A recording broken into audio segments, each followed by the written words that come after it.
സുസുക്കിയുടെ ഫിയറോ ആരെങ്കിലുമൊക്കെ ഇപ്പോഴും still miss ചെയ്യുന്നുണ്ടെങ്കിൽ ഈ വണ്ടി ഒന്ന് ഓടിച്ചു കഴിഞ്ഞാൽ അതേ ഫീൽ തന്നെ ഇപ്പോഴും കിട്ടും കേട്ടോ. ഇതാണ് നമ്മുടെ അപ്പാഷി, ദ ഒറിജിനൽ അപ്പാഷി 160 2V ആണ് കേട്ടോ, 4V അല്ല.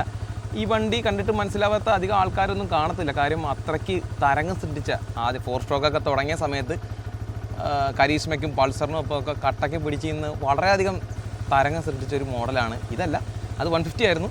സ്പിയറോടെ സെയിം എഞ്ചിൻ വെച്ചിട്ട് ഇത് 160 ആക്കി 2V ആക്കിയിട്ടുണ്ട്. ഇപ്പം നിലവിൽ ഒരു ഐക്കോണിക് ലെജൻഡ് എന്നുള്ള രീതിയിൽ ടി വി എസ് ഡിസ്കണ്ടിന്യൂ ചെയ്യാതെ കൊണ്ടുപോവുകയാണ്. ഇപ്പോഴത്തെ കാലഘട്ടത്തിൽ എടുക്കേണ്ട ഒരു ആവശ്യകത ഉണ്ടെന്ന് വെച്ചാൽ ഇതിനേക്കാളും ബെറ്റർ ആയിട്ടുള്ള ഇവരുടെ തന്നെ വണ്ടികളൊക്കെ ഇപ്പോഴും നിലവിൽ ഇറങ്ങുന്നുണ്ട്, ഏകദേശം സെയിം പ്രൈസ് റേഞ്ചിൽ തന്നെ. ബട്ട് ഇതിൻ്റെ ഒരു ഫീൽ എന്ന് പറഞ്ഞാൽ ഒരു പ്രത്യേകതരം ഫീൽ തന്നെയാണ് കേട്ടോ.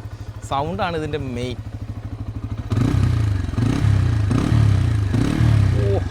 ഒരു രക്ഷയില്ല കേട്ടോ സൗണ്ട്.